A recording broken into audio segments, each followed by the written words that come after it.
So,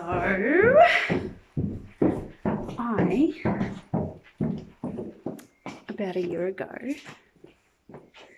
discovered that I am highly likely ADHD, and this was a really massive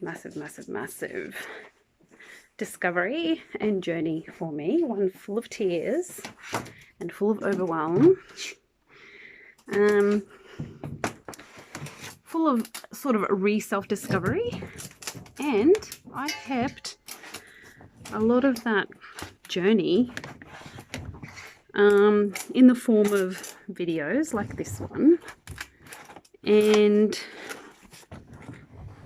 as well as journals, written journals. And I, in a moment of angst about a month ago, deleted it all. And I kind of regret it because it was like a pretty cool journey that I had been keeping a record of. And I think it's been such a momentous part of my life that I really regret not keeping those records. So I kind of feel like starting again, and this is my first video. So while I'm videoing, I'm also doing some housework. In typical ADHD fashion, we do a million things at once. So, how did the discovery even happen is really probably a question that I should answer. And I can tell you now, I would have never, ever thought that I was anything but NT, neurotypical, ever in my life.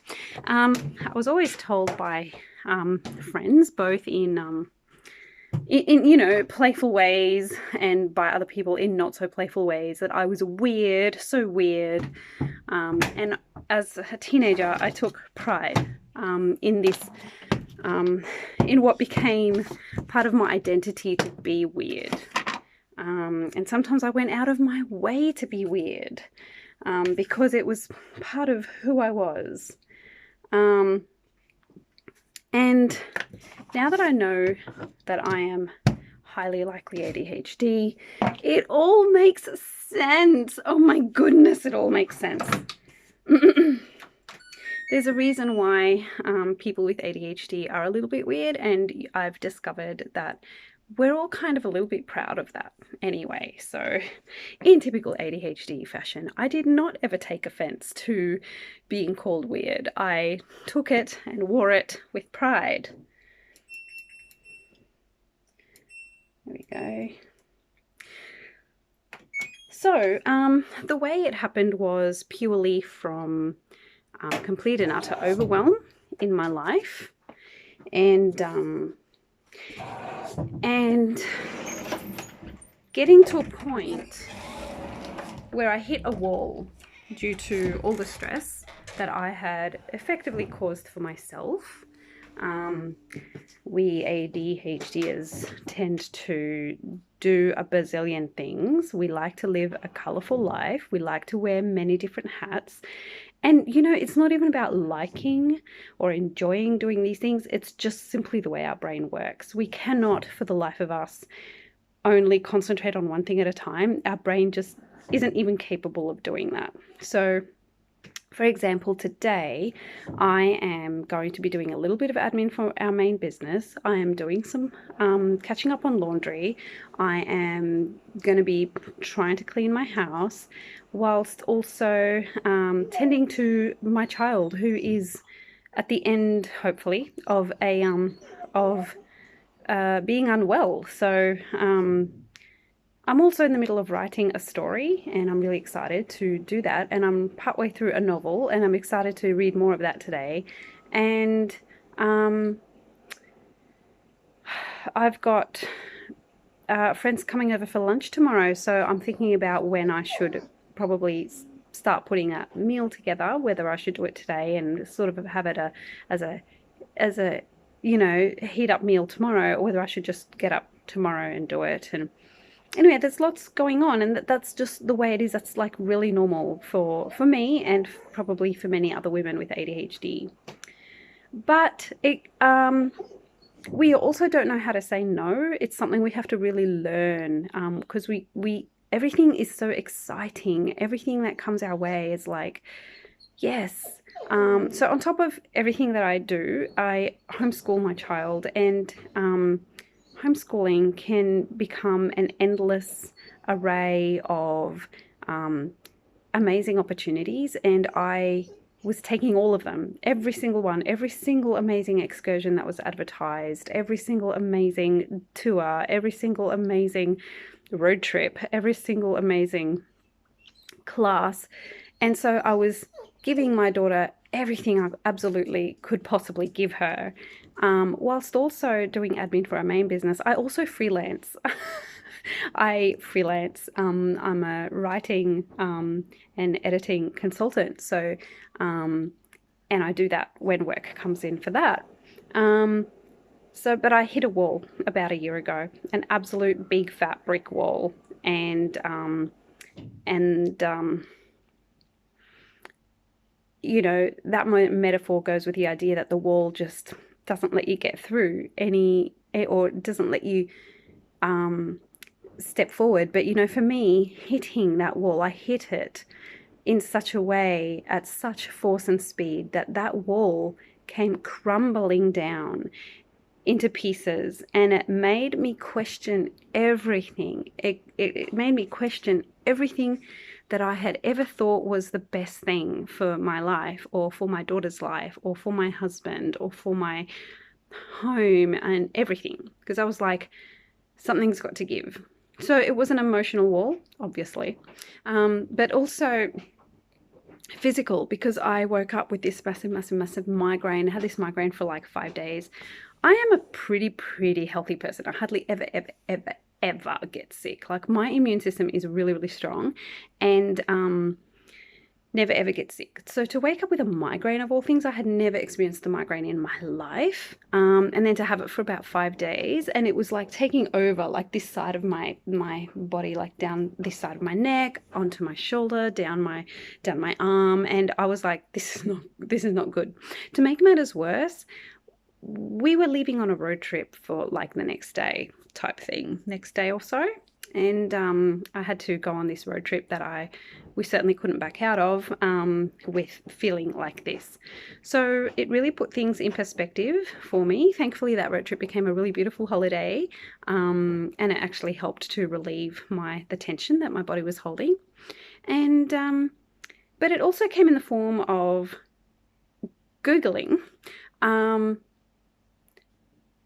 the question, why do I take so long to do everything?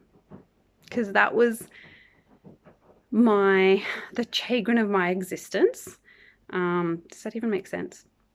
And I realized I want to do so much. I want to fit everything into my day, but I just can't. And maybe, just maybe I'm just too slow at doing things.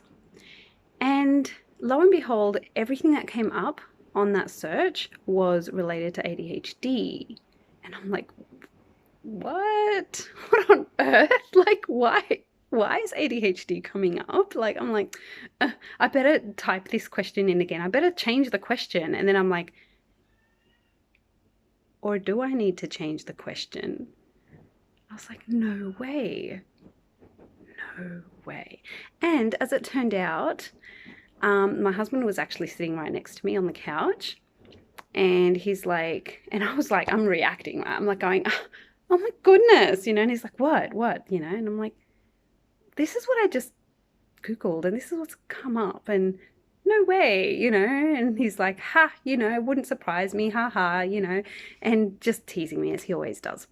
And so I started reading the information, and tears welled up in my eyes, lump in my throat, because I could actually relate to every single thing that I was reading up on. And I was like, how have I never known what ADHD was, really? Like, I had a friend with ADHD when I was young, and I knew he was on medication. I knew that he was sometimes really hypo and other times really mellow. Hey.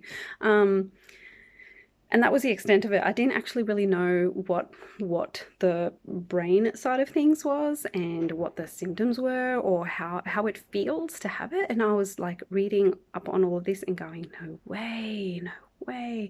And I'm so thankful that I had my husband next to me as much as he teases me, because he was full teasing me, going, yeah, ha ha ha, that's so you, ha ha ha, like being the ning nong that he always is. And he's like, and so his reaction actually confirmed to me that this was real, that what I was discovering was really real. I've not gone on to get a professional diagnosis yet, because in Australia, at least, it actually costs a lot of money. Well, I guess in any country, it costs a lot of money,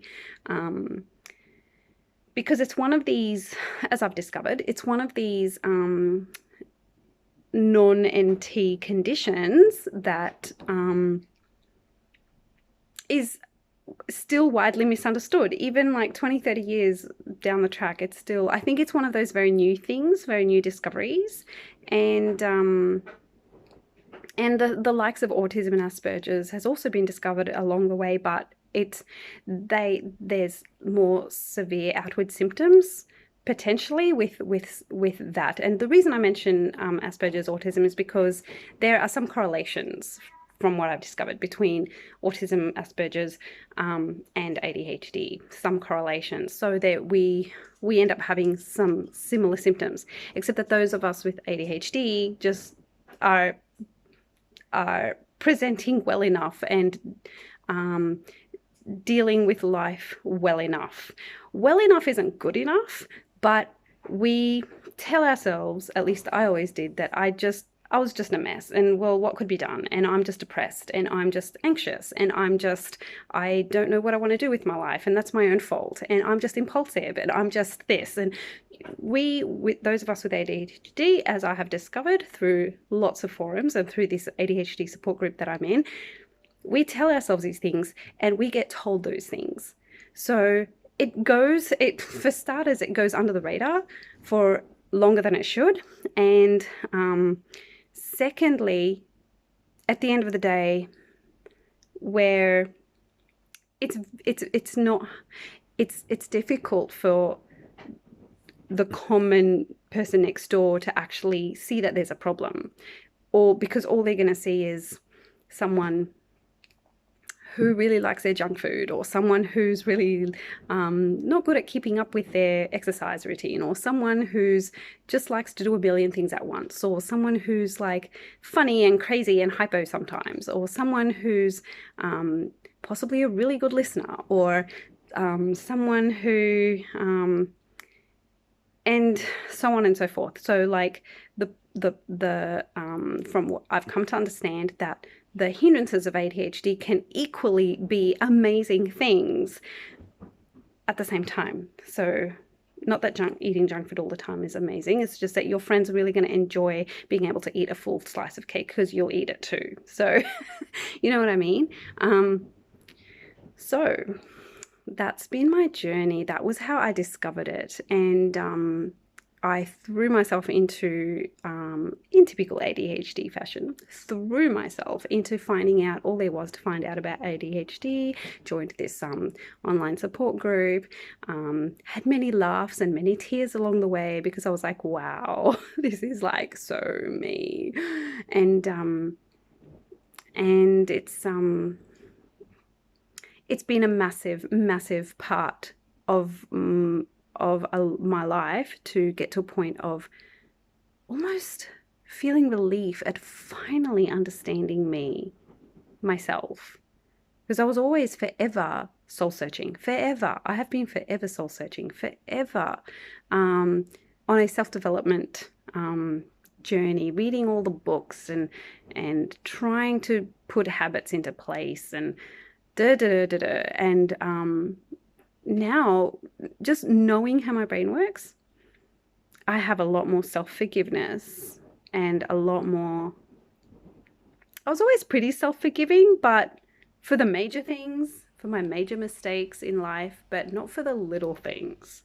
Like the fact that I'd forgotten to hang the washing for the fifth time in a row, I would really, really berate myself for that. Or the fact that I always, not always, but sometimes kind of forget that I'm in the middle of cooking dinner and go and do something else. Um, or the fact that I would start on a project and just never finish it. Um, all these things I was always really, really down and out about, deep down, like thinking I'm so hopeless. I've never got my career into place either. Like I've got 2 degrees behind me, but I've never done anything with it. And that is just so typical of, well, it can be typical of a person with ADHD, because it's like you've got the 2 degrees, I've got the 2 degrees, I managed, I survived, I graduated. I've obviously got enough intelligence to graduate from 2 degrees. But then it's like, but and my 2 degrees are in two very different fields. So after I finished the second degree, I was like, but should I go back to the first field? Should I really work in this second field? I don't know. I feel like I could do both, you know? So, I'm not saying that all people with ADHD are like me. There are many that find their calling and are super amazing at what they do, at their chosen field. But there's, equally many of us who have gone, I don't know, because I love so many things. I could do everything and I can't decide one thing. Um, so, yeah, losing your train of thought is very typical of ADHD. I have no idea what I was just talking about. So, and on that note, I will finish up. So I'm hoping to start these videos up again, because sometimes I just want to like hash things out, and go, oh, this is what I now understand about myself. Or sometimes I come up with a great idea, something that helps me, and I think, well, maybe it could help others as well. I don't know. So yeah.